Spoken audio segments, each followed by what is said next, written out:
Iniimbestigahan na ng mga otoridad ang pagkakasangkot ng 6 na Chinese national sa nanaaresto matapos talakayin ang isang pabrika ng iligal na paggawaan ng sigarilyo sa Mexico, Pampanga. Mahigit sa 6 na po namang manggagawang Pinoy ang nailigtas dahil umano sa sapilitang pagpapatrabaho sa kanila ng walang sweldo. Tunghayan ang detalye sa report ni Shai Morales. Nasagip ang 65 manggagawang Pilipino na umano'y biktima ng human trafficking sa loob ng hinihinalang iligal na pabrika ng sigarilyo sa Barangay Panipuan, Mexico, Pampanga.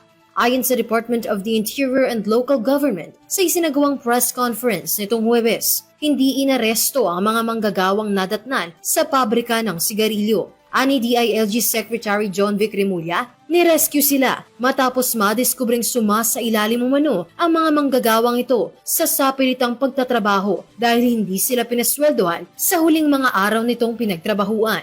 Pero ang offer po sa kanila ay sweldo na 15,000 a month.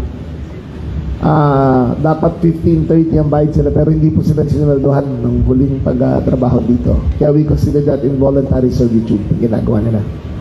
Ayon pa sa kalihim, sa ngayon ay hindi pa tukoy kung taga saan ang mga nasagip na manggagawa. Aniya, meron na ring assistance na natatanggap ang mga ito. Iniimbestigahan na rin ang posibleng pananagutan ng 6 na Chinese nationals na nahuli sa operasyon. Lumalabas sa investigasyon na dumating sa bansa ang Chinese nationals bilang turista. Nauna na rito ang mekaniko sa pasilidad na dumating noong March 20, 2025 at saka sinundan ng 5 pang Chinese nationals noong Desyembre ng 2025 bago tuluyang magsimula ang kanilang operasyon sa iligal na pabrika nitong Enero sa kasalukuyang taon. Ayon sa DILG, dawit din sa kaso ang may-ari ng lupa at mga incorporator ng kumpanya. Kabilang ang 2 politikong tinukoy na umano'y financier ng operasyon, ngunit hindi pa inilalabas ng ahensya sa publiko ang pagkakakilanlan ng 2 politikong sangkot sa nasabing iligal na operasyon. Sila may-ari nito eh.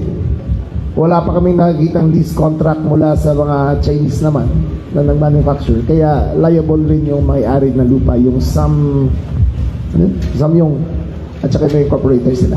Matatandaang nilusob ng Bureau of Customs ang nasabing pasilidad noong ika-28 araw ng Enero kung saan nasamsam ang mahigit 400 milyong pisong halaga ng iligal na sigarilyo, makina at peking tax stamp. Pinaghihinalaan din ng mga otoridad na bahagi lamang ito ng mas malawak na operasyon at posibleng may iba pang iligal na paggawaan ng sigarilyo sa iba't ibang bahagi ng bansa. Sa kasalukuyan, ani Remulla, nasa 10 manufacturing sites pa sa buong bansa ang kanilang iniimbestigahan bago ito tuluyang buwagin. We suspect there are 10 other manufacturing sites all over the country. May intelligence na kami at unti-unti na namin nilalapitan. Pero it will come in the next few days or next few weeks, makukuha na namin lahat yan.